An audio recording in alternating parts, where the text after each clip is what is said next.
Eu saúdo os irmãos com a paz do Senhor. Hoje a mensagem que eu quero trazer para os irmãos é: a espada do Espírito é a nossa guerra contra o inferno. Conta-se que na Amazônia existe uma espécie de formigas que literalmente escravizam as formigas mais fracas. Elas entram no formigueiro das formigas mais fracas, capturam os casulos, levam consigo e matam os seus defensores. Quando os bebês formigas nascem, eles pensam que são formigas operárias daquele outro formigueiro e lançam-se para o trabalho para o qual nasceram. Jamais chegam a descobrir que são vítimas de um astuto inimigo condenadas ao trabalho forçado. Jesus disse em João 8,34, respondeu-lhe Jesus: em verdade vos digo que todo aquele que peca é escravo do pecado. Irmãos, existem algumas verdades espirituais que a Bíblia nos mostra, e a primeira é que nós nascemos escravos. Todos nós conhecemos o texto de João 3,16, que diz que porque Deus amou o mundo de tal maneira que deu seu Filho unigênito para que todo aquele que nele crê não pereça, mas tenha vida eterna. Bom, todas as pessoas, desde Adão e Eva, o pecado entrou no mundo. Então todas as pessoas que nascem, elas nascem servas, escravas do pecado. Todas as pessoas que nascem, já nascem pecadoras. E a única forma de se livrar da escravidão do pecado é aceitar a Cristo como único suficiente Salvador e se arrepender dos pecados. No Antigo Testamento, Deus instituiu um sistema sacrificial. Por meio de sacrifício de animais, as pessoas tinham os pecados expiados, ou seja, os pecados eram tampados diante de Deus. A partir do momento que Deus enviou Jesus de uma vez por todas para se fazer sacrifício no lugar de todos os pecadores que aceitam e pedem perdão para Deus e resolvem mudar de vida, Jesus Cristo, então ele apaga os pecados diante de Deus. Deus, então, ele resolve dar uma chance para todas as pessoas do mundo que arrependerem do mal e decidirem servir a Deus, terem salvação em Jesus Cristo. As pessoas que aceitam a Cristo, elas entram em guerra contra o inferno. A Bíblia fala que nós temos uma armadura em Efésios 6 que nos defende contra o diabo. E nós temos um escudo, que é o escudo da fé. Mas se nós só usarmos o escudo da fé para nos defender do diabo, nós ficaremos exaustos na nossa guerra. Nós devemos usar a espada do Espírito, que é a palavra de Deus. E o que a espada do Espírito faz? Bom, ela nos ajuda a levar Cristo às pessoas. A Bíblia mostra que somente Cristo nos traz libertação. Aqui o texto de Colossenses 2, de 12 a 15, nos fala sobre a obra redentora de Cristo. 12 e 13 fala que Cristo nos tirou do pecado. 12 e 13 diz: sepultados com ele no batismo, também nele ressuscitastes pela fé no poder de Deus, que o ressuscitou dentre os mortos. E quando vós estáveis mortos nos pecados e na incircuncisão da vossa carne, vos vivificou juntamente com ele, perdoando-vos todas as ofensas. Então, todas as pessoas que se arrependem e entregam a vida a Cristo são salvas. Elas se convertem, elas estão caminhando em uma direção rumo à morte, e elas viram para a direção contrária, rumo à vida. E o testemunho público que elas dão disso é o batismo, é um ato de coragem, é um passo à frente.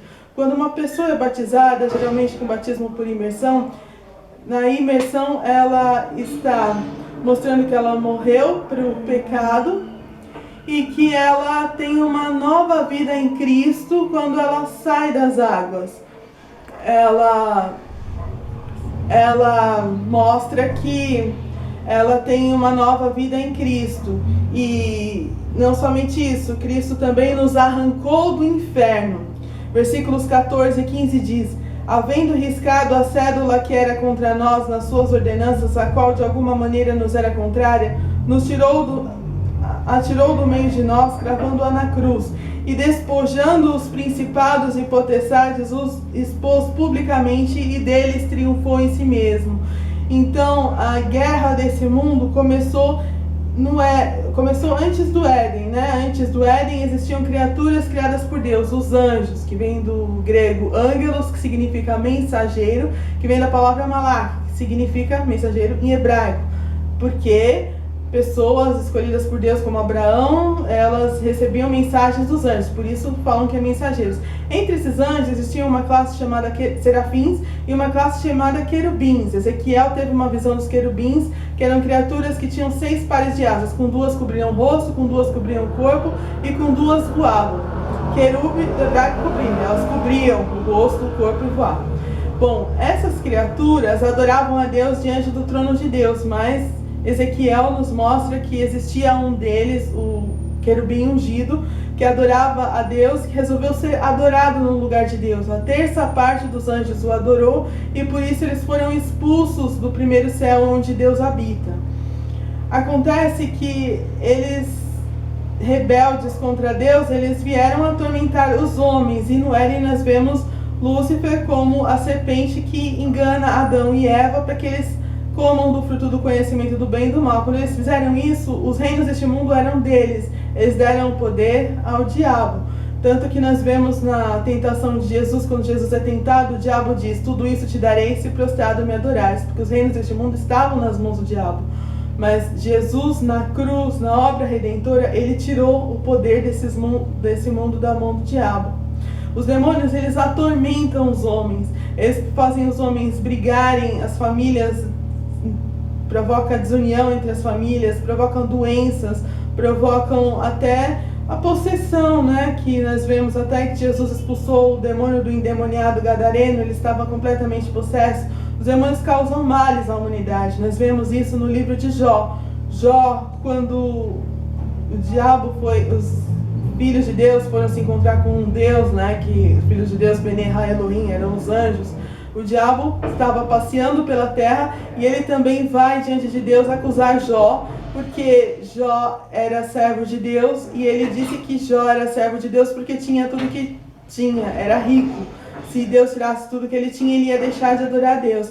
Então Deus permite que os demônios, eles tirem tudo que Jó tem, tirem os filhos, a família dele, tirem as riquezas dele, que era o homem mais rico do Oriente, e tirem a saúde dele. Ele chega a se coçar com um caco de telha, e os amigos o acusam. Então, pelo texto de Jó, nós vemos que os diabos, os anjos, os demônios podem provocar males às pessoas. Quando isso aconteceu, nós vemos que Jó continuou fiel a Deus e Deus restituiu tudo que ele tinha no segundo estágio dele. Então nós vemos que os demônios provocam males.